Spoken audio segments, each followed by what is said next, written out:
I was sipping my morning coffee when the photo popped up in the family group chat. My sister, Emily, grinning ear to ear, her hand clutching the shiny silver keys of my brand new sedan.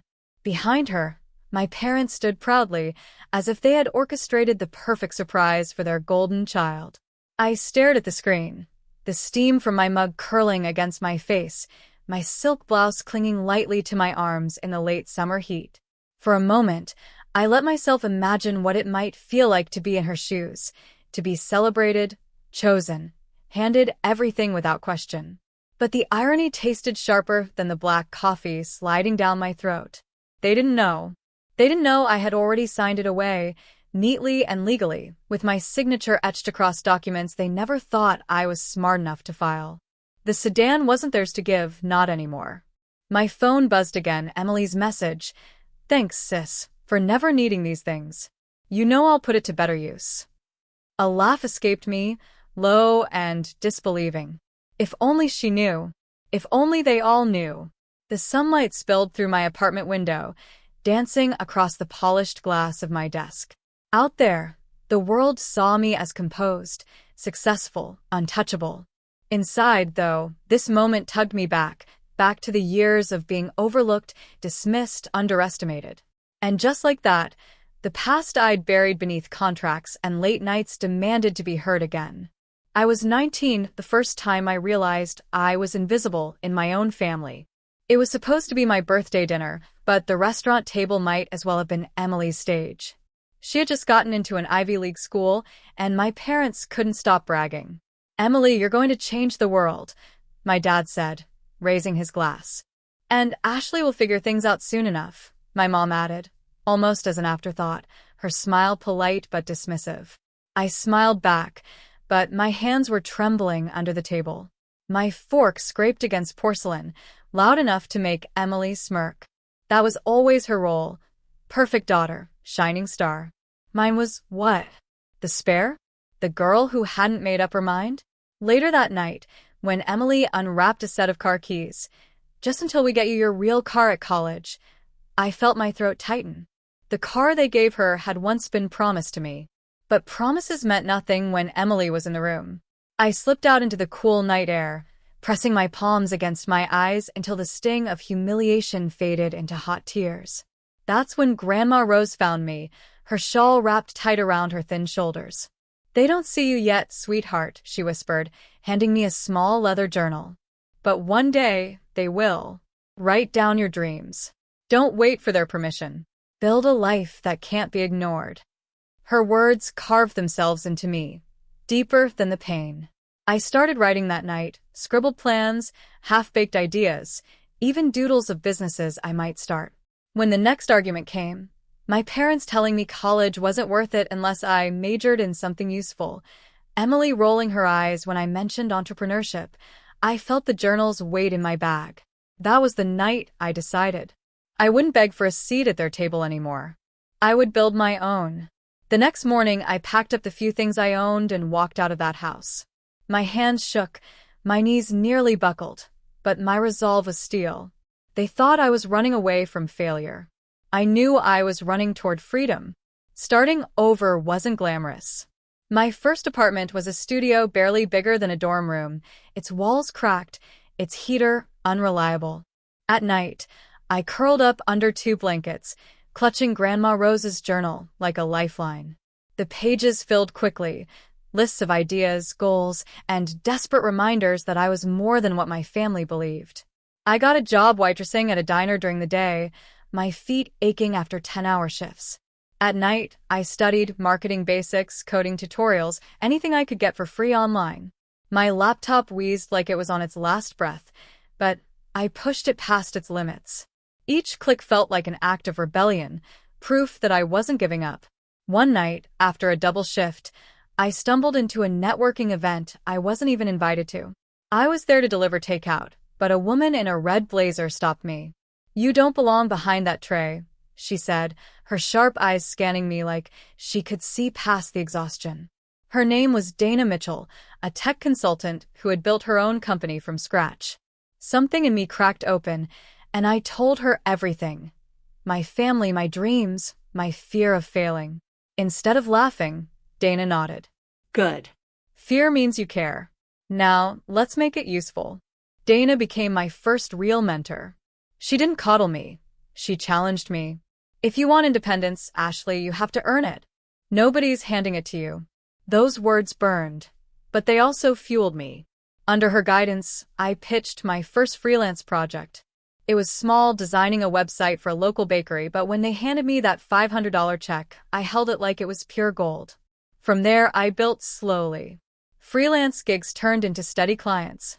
I upgraded my dying laptop. I learned how to market myself, how to negotiate, how to stop apologizing for wanting more. Nights bled into mornings, my fingers raw from typing, but I didn't care. Each step forward felt like proof that I had been right to walk away. The first real milestone came when I registered my own company, Stonewall Media. The name was mine alone, chosen for its weight, its permanence. I didn't tell my family. On social media, I kept things vague, working hard, new chapter ahead. I knew better than to invite their skepticism. By the time I was 26, I had more than enough to upgrade my life. First to a bigger apartment, then to an actual office. I bought my own sedan, black and sleek, not to show off but because I could. Signing the title under my name was a quiet rebellion, a secret victory. All the while, my parents and Emily thought I was scraping by. Ashley never asks us for money, I once overheard my mom say with a sigh.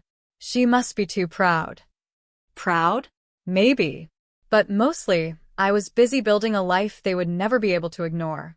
And the more I built, the more I realized I wasn't just proving them wrong. I was proving myself right. The confrontation came on a crisp autumn afternoon, years later, when I invited my family to my office for the first time. I told them it was just a casual lunch, but in truth, it was time. Time for them to see what I had built while they believed I was drifting. When they arrived, Emily was the first to comment. "Wow," she said, stepping through the glass doors etched with Stonewall Media. "Fancy name. Whose place is this?" I smiled, steadying my breath. "Mine." Her laugh rang out too quickly. "No, seriously." But then her eyes caught on the details. The reception desk staffed by 2 assistants, the abstract art lining the walls, the conference room with its glass panels overlooking the city skyline. My parents trailed behind her, their faces shifting from confusion to disbelief as they took it all in. This is yours?" my dad asked, his voice quieter than I'd ever heard it. "Yes," I said simply. I led them into my office, where sunlight spilled across a mahogany desk polished to perfection. On the shelves behind me sat framed contracts, small awards, even a photo of me and Dana at a business gala. Every item was a piece of the life I had fought for. For a long moment, no one spoke. They were too busy looking, taking it all in, the leather chairs, the hum of productivity outside my door, the sheer evidence that I had built something real. Finally, Emily broke the silence. "But we thought you were barely getting by." "That's because you never asked," I replied, my voice calm even. "You assumed." My mom clutched her purse strap tighter, her knuckles pale. "We didn't know." I leaned back, letting them feel the weight of the truth before I delivered the final blow. "That car you handed Emily? The sedan you thought you were gifting her? I signed it away legally before you ever touched the keys. It's mine, and it always was." Emily's face flushed red, her mouth opening and closing like she was searching for a retort. My dad's eyes flickered between me and the floor, guilt etched in the lines of his forehead. My mom blinked rapidly, as if trying to rewrite the years in her head. The silence that followed was thick, filled with all the times they had overlooked me, dismissed me, written me off as less. For once, they had no defense. I let them sit in it. Let them see me, not the invisible daughter, not the afterthought, but the woman who had carved out her own empire while they weren't paying attention. When I finally spoke again, my tone was softer, but unshakable. "I don't need your approval anymore. I never did. But now, you'll never be able to pretend I wasn't enough." The words hung in the air, sharp and liberating. Emily shifted uncomfortably, her bravado cracked.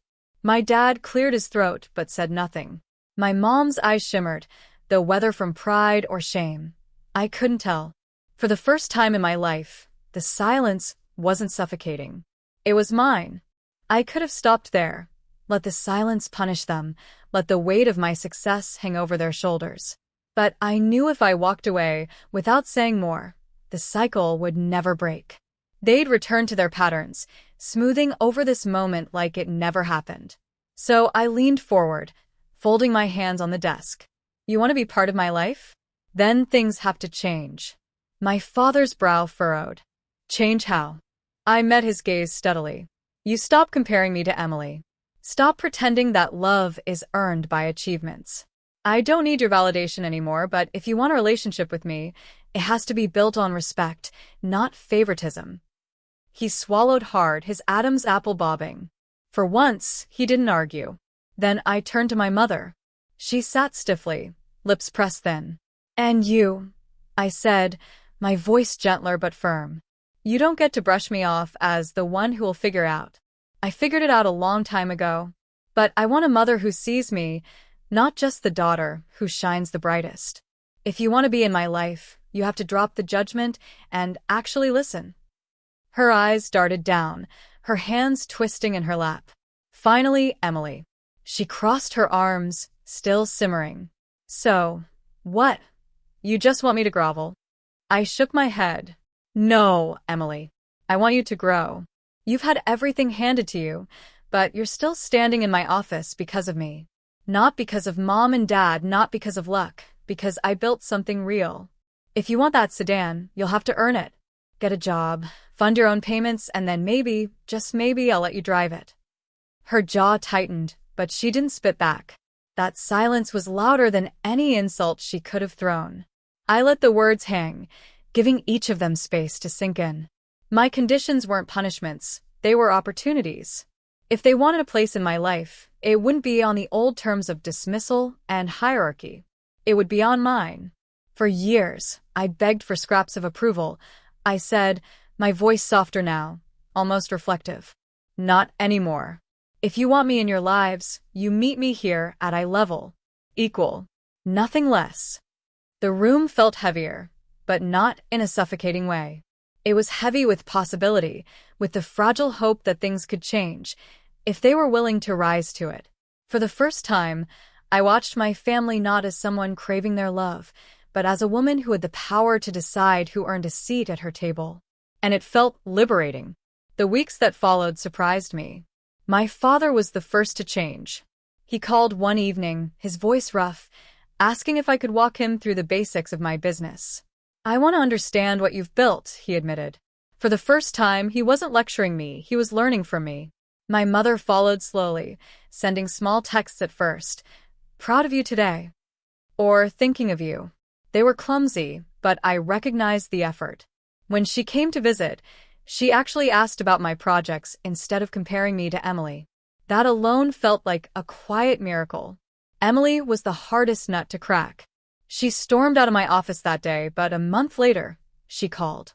Not to apologize, at least not at first, but to tell me she had taken a job at a marketing firm. It's not glamorous, she said, her tone almost defensive. But I could hear the shift, the first spark of humility. I didn't gloat. I didn't need to. Growth speaks louder than victory laps. One evening, alone in my apartment, I pulled Grandma Rose's leather journal from the shelf. The edges were worn, pages crinkled from years of ink and tears. I flipped back to the first entry, build a life that can't be ignored. I traced the faded handwriting with my finger and smiled. She had been right all along. The pain, the nights of doubt, the endless proving, it had all led me here.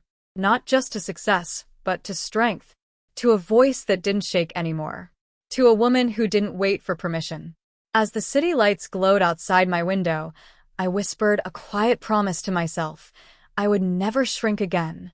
And if anyone tried to take the keys to my life, they'd learn what my parents had the hard way. I'd already signed it away. Legally.